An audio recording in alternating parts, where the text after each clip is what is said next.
So this is also over at Netty Audio. Looks like we're on the wrong side of the car, but this is actually a 92 Honda Prelude that got shipped over from Japan about a couple months ago. Had a bunch of Japanese stuff in it that wanted to be upgraded.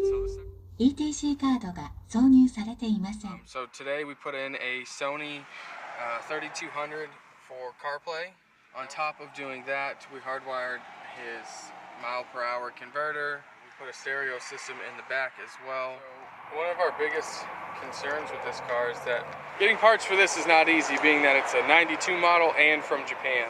Back here, there's not a whole lot of room to mount a box or an amplifier. And there's a step up here as well. So we went ahead and made an amp rack and attached this to the subframe.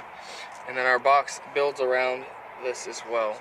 When the box sits back, it doesn't take up all of his trunk, and it just pushes back, and it's secured in there. But now the customer has access to the majority of his trunk again for storage things, and he says it gets down. And it hits every note that he wanted it to, but now that he's got the new Sony radio in there, it's going to be a lot better than what it was. We also wanted to do on this car, being that you're on a right-hand drive and a left-hand drive country, as a backup camera. It makes things a little bit easier. So we did add one here, and then we ran the wires behind the license plate, and then they come back through here, and then they run along all the way with the factory stuff. Back up front, all along factory wiring as well. He didn't want to screw into anything, so we didn't.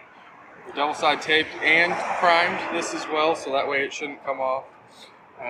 But it works very well because you see exactly what's right behind you. That way he hopefully doesn't back into anything.